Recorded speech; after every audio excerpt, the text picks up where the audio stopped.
অশুভ শক্তির বিনাশ করতে পাথর প্রতিমা ব্লকের নেতাজির জন্মদিন এবং সরস্বতী পুজোর দিন রামের পুজো। পাথর প্রতিমা ব্লকের রামগঙ্গা গ্রাম পঞ্চায়েতের দক্ষিণ মহেন্দ্রপুর গ্রাম নদী, খাড়ি আর ম্যানগ্রোভ অরণ্যে ঘেরা এই গ্রাম আজ যেন এক অন্য রূপে ধরা দিয়েছে। বছরের একটি বিশেষ দিনে গ্রামবাসীদের মনে একটাই ভাবনা, অসুর শক্তির বিনাশ আর ন্যায়ের প্রতিষ্ঠাতা। আজ বাগদেবী সরস্বতীর আরাধনার পবিত্র তিথিতে দক্ষিণ মহেন্দ্রপুর গ্রামে শুরু হলো রামের পূজা।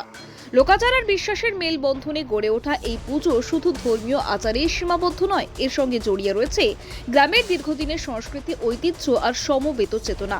ভোরের আলো ফোটার আগেই গ্রামে শুরু হয়ে যায় প্রস্তুতি। ঢাকের শব্দ, শঙ্খধ্বনি আর উলুধ্বনিতে মুখরিত হয়ে ওঠে চারপাশ। গ্রামের প্রবীণ থেকে শিশু সবাই নিজেদের মতো করে অংশ নিচ্ছেন। গ্রামবাসীদের বিশ্বাস, জ্ঞানের দেবী সরস্বতীর আশীর্বাদেই মানুষ সত্য ও ন্যায়ের পথে চলার শক্তি পায়, আর সেই শক্তি নিয়েই অসুর বিনাশে ব্রতী হয়ে রামের আরাধনা। রাম এখানে শুধু ধর্মীয় চরিত্র নন, তিনি ন্যায়, সততা আর আদর্শের প্রতীক।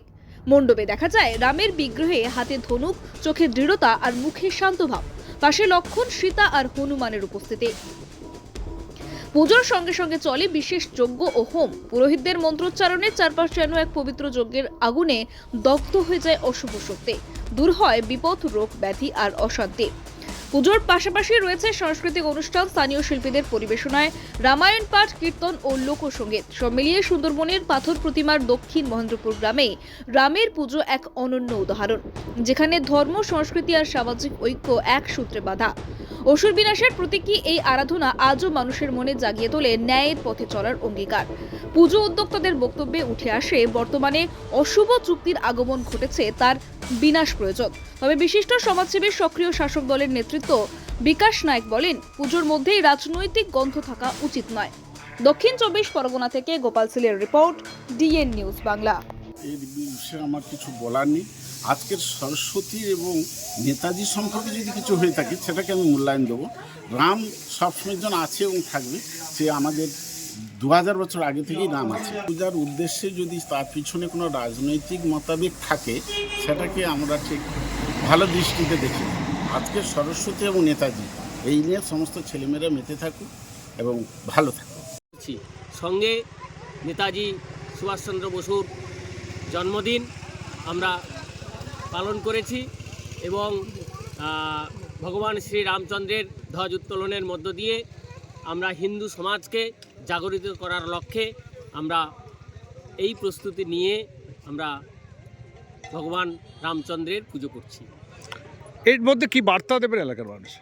আমরা বার্তা দিতে চাই, হিন্দু মানুষজন অর্থের বিনিময়ে নিজেদের ধর্মকে বিলিয়ে অন্য ধর্মে ধর্মান্তরিত হচ্ছে, সেটা যাতে না হয় তার প্রয়াস নেওয়ার জন্য আমরা এই পুজোর আরাধনায় ব্রতী হয়েছি। এই উদ্যোগটা হচ্ছে একদিকে রামগঙ্গা আর একদিকে ভগবান শ্রী রামচন্দ্র, তার কর্ম, তার জীবনের, তিনি তার কর্মপদ্ধতির মধ্য দিয়ে তিনি যেভাবে অসুরদের বিনাশ করেছিলেন, ঠিক তেমনি করে আমরা সেই ভগবান শ্রী রামচন্দ্রকে অনুসরণ করে আমরা রামের পুজো করে বর্তমান সমাজে যে সমস্ত অসুররা আজকের অসুররা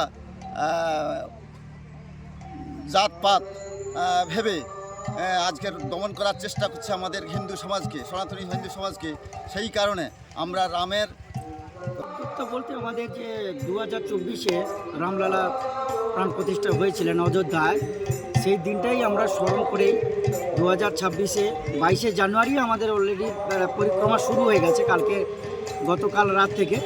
তো তিথি অনুসারে 2 দিন পড়েছে, সেই জন্য আজকে মেন পুজোটাই হচ্ছে আমাদের। কিন্তু আমরা এই বার্তা দিতে চাই সমস্ত সনাতনী হিন্দু সমাজকে, আপনারা একত্রিত হন।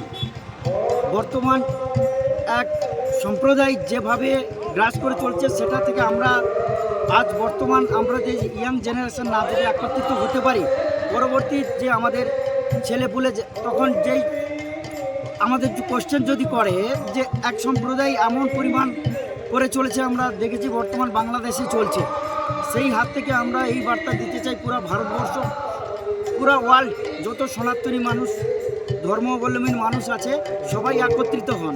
ধর্ম, জাত পাত সব কিছু ভুলেই সবাই হিন্দু, এই বার্তা আমি সমস্ত সনাতনী প্রেমীদের কাছে ভূমিষ্ঠ প্রণাম এবং অকমৎস স্বরে আমি বলতে চাই, আপনারা জাত পাত ভুলে সবাই সনাতনী এই দৃঢ় কামনা করি সবার কাছে। আপনারাও আর পিছিয়ে না থেকে আমাদের সঙ্গে সামিল হন বা আপনারা নিজে নিজে মনের মধ্যে শপথ গ্রহণ করুন।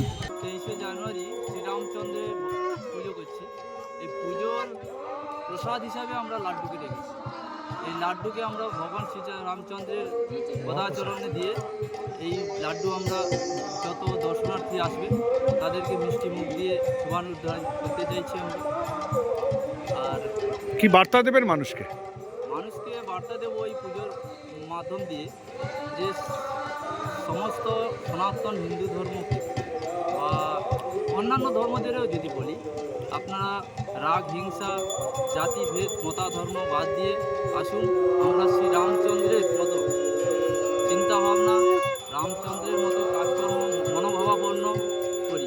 কেননা শ্রীরামচন্দ্র কোনোদিন জাতভেদ বিচার করেন না।